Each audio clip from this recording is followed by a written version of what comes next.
तो देखो, आज हम लोग बात करेंगे बिहार जमीन सर्वे को लेकर कि क्या अपडेट है।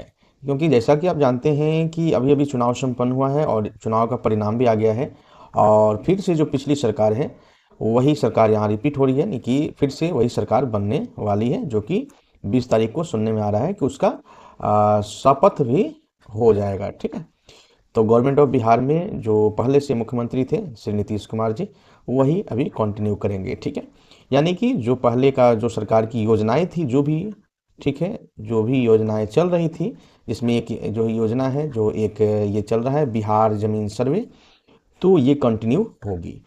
ये ऐसी संभावना रहती कब, जब मान लीजिए कि अगर सरकार चेंज हो जाती तो हो सकता है इसमें कुछ व्यवधान, या फिर हो सकता नहीं होता, या फिर जो भी इसमें होता तो होता। लेकिन अभी सरकार जो है सेम वही सरकार आ रही है, इसलिए ये जो है बिहार जमीन सर्वे ये आगे बढ़ेगा उसी रफ्तार में। लेकिन यहाँ पे अब क्या होने वाला है, तो यहाँ पर देखिए अभी कोई विभाग की तरफ से कोई वैसा अपडेट आया नहीं है। एक अपडेट आया है कि जो राजस्व महाअभियान जो चल रहा था, ठीक है, राजस्व महाअभियान जो चल रहा था, तो उसमें स्कैनिंग और अपलोडिंग, यानी जो भी आवेदन लिए गए थे, तो उस आवेदन को अब स्कैन किया जा रहा है और उसे अपलोड का काम किया जा रहा है। ठीक है, ये अपडेट आया है। यानी जो भी उसमें महाअभियान में जो भी जमीन के विवाद से संबंधित या दाखिल खारिज से संबंधित जो भी आवेदन आए थे, उसका निपटारा अब होना शुरू हो गया, जिसके लिए 20 नवंबर तक बताया गया है कि अब अपलोड कर लिया जाएगा। बीच में ये रुका था काम, इसलिए रुका था कि बीच में आपका आचार संहिता लग गया था, चूंकि इलेक्शन होने वाला था, तो आचार संहिता इसके कारण जो है ये रुक गया था। तो अभी चूंकि इलेक्शन में चुनावी ड्यूटी में भी जो कर्मचारी थे वो लगे हुए थे, तो उस वजह से रुका हुआ था। लेकिन जैसे ही 20 तारीख को शपथ ग्रहण होता है, हमको लगता है कि ये काम अब बिहार जमीन सर्वे का और तेजी से होगा। हालांकि इसमें ज़्यादा घबराने की बात नहीं है, क्योंकि वही सेम सरकार फिर से रिपीट हो रही है, आई है। तो अभी सरकार के पास काफ़ी समय है, 5 साल, तो निश्चित रूप से ठीक है। तो इसमें आप लोग घबराने की बात नहीं है। जो लोग भी अभी तक फॉर्म सबमिट नहीं कर पाए हैं, ठीक है, फॉर्म सबमिट नहीं कर पाए हैं, तो वे लोग आसानी से, ये वेबसाइट है, ठीक है, DLRS.bihar.gov.in, इसको नोट आप कर लीजिए। ठीक है, और /सर्विसेज आप लिखिएगा, आपका आ जाएगा, गूगल पर सर्च करेंगे तो आपका आ जाएगा। यानी directorate of land records and survey, government of Bihar की ये वेबसाइट है। तो इस पे आप आएंगे तो देखेंगे यहाँ स्व घोषणा हेतु प्रपत्र 2, ये देखिए प्रपत्र 2 यहाँ डाउनलोड करें। और ये जो ब्लू वाली जो है, ये व्हाइट जो बॉक्स है, इसमें ब्लू वाली जो टिक है, इस पर आप जैसे ही क्लिक करेंगे तो आपका ये फॉर्म डाउनलोड हो जाएगा। ठीक है, स्व घोषणा का प्रपत्र 2। और अगर मान लीजिए जिनके नाम से ज़मीन है, आपके पूर्वज के नाम से है, तो आपको एक वंशावली भी देनी होगी, जो प्रपत्र 3, तो इसको भी यहाँ पर क्लिक करके आप डाउनलोड कर लेंगे।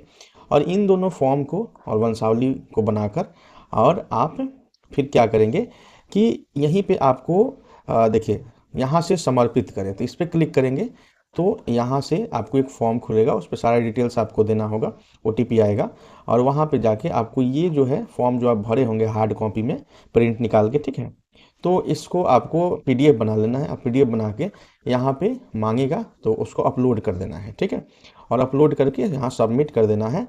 और सबमिट करने के बाद फिर आप देखेंगे कि आपका अपलोड हो जाएगा। तो चेक करने के लिए ये इस वाले पे क्लिक करेंगे, देखिए यहाँ पे ये दिया हुआ है, इस पर क्लिक करेंगे, अपलोड किए गए स्व घोषणा या वंशावली, देखिए यहाँ क्लिक करेंगे तो आपने जो यहाँ पे अपलोड कर दिया वो शो करेगा, यानी कि आपका प्रपत्र 2 और प्रपत्र 3 जो है वो क्या हो गया, अपलोड हो गया। अब आगे की जो प्रक्रिया होगी वो होगी। तो इसमें घबराने की कोई बात नहीं है। अब जो है बिहार सरकार फिर से वही सरकार आई है, तो निश्चित रूप से आपको समय भी मिलेगा। और फॉर्म जमा करने की कोई अंतिम तिथि की कोई सूचना नहीं है, क्योंकि जो अंतिम तिथि दी गई थी वो बीत चुकी है। उसके बाद से भी आपका वेबसाइट पे फॉर्म जमा हो रहा है ऑनलाइन, तो आप यहाँ अपलोड कर सकते हैं, ऐसे फॉर्म डाउनलोड करके अपलोड कीजिए। ठीक है। ठीक है, थोड़ा सा हम आपको बता देते हैं कि आपको किस प्रकार से आपको अपलोड करना है, थोड़ा स्टेप हम दिखा देते हैं। ठीक है, आप देख सकते हैं हाउ टू अप्लाई, ठीक है, बिहार जमीन सर्वे ऑनलाइन फॉर्म। तो यहाँ आवेदन करने के लिए इसी वेबसाइट पे आपको आना है, देख लीजिए, यही मैंने यहाँ पे खोला है, आप देख सकते हैं, यही है ना। हाँ, अब देखिए यहाँ पर बिहार जमीन सर्वे ऑनलाइन फॉर्म 2025 का, ठीक है, आप ये कर सकते हैं, खोलेंगे, उसके बाद कुछ ऐसा फॉर्म आपको आएगा खुलकर, जहाँ आपको देखिए क्या डिटेल्स भरना है, नाम, पता, मोबाइल नंबर, आधार नंबर, ज़मीन का जो विवरण है वो सब। उसके बाद एक ओटीपी आएगा और ओटीपी के बाद सबमिट पर क्लिक कर देंगे। आवेदन आवेदन फॉर्म खुल जाएगा ऑनलाइन, ध्यानपूर्वक उसको भर दीजिए।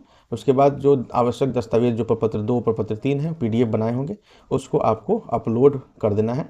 उसके बाद सबमिट करने के बाद आवेदन की जो रसीद है, ये रसीद आपको ऐसा कुछ मिलेगा, तो इसको रसीद का आपको प्रिंट आउट ले लेना है और प्रिंट आउट लेके आपको रख लेना है। समझ गए? तो कुल मिलाकर यही स्टेप है, बहुत आसान है, खुद से भी कर सकते हैं या फिर इसके लिए किसी सीएससी की मदद ले सकते हैं, या अगल बगल में कोई साइबर दुकान हो वहाँ पे आप जाके इसको आसानी से सबमिट कर सकते हैं। तो जो लोग ये बाहर रह रहे हैं तो आप 10 दिन का समय 5 दिन का समय लेकर आकर यहाँ पे आप अपना कागजात वगैरह जुटाकर और ये सब आप कर सकते हैं। ठीक है, फिलहाल तो यहाँ पे ये भी बताया गया है कि ये जो प्रपत्र 2 प्रपत्र 3 जो भरना है, तो इसके लिए ऐसा नहीं है कि आपको कागजात चाहिए ही, आपको ज़मीन के विषय में जो डिटेल्स है वो पता होना चाहिए और वंशावली खुद से बनाकर, यहाँ किसी की साइन वगैरह नहीं चाहिए कि सरपंच का साइन, ऐसा कुछ नहीं चाहिए। खुद से एक सादे पेपर में बना के आप जमा कर देंगे। ठीक है, तो चलिए आज की वीडियो में इतना ही, फिर मिलते हैं अगले वीडियो में। इस वीडियो को ज़्यादा से ज़्यादा शेयर कर दीजिए ताकि लोगों को स्पष्ट जानकारी हो। जैसे ही कोई अपडेट आता है तो हम आपको ज़रूर आपसे वो साझा करेंगे।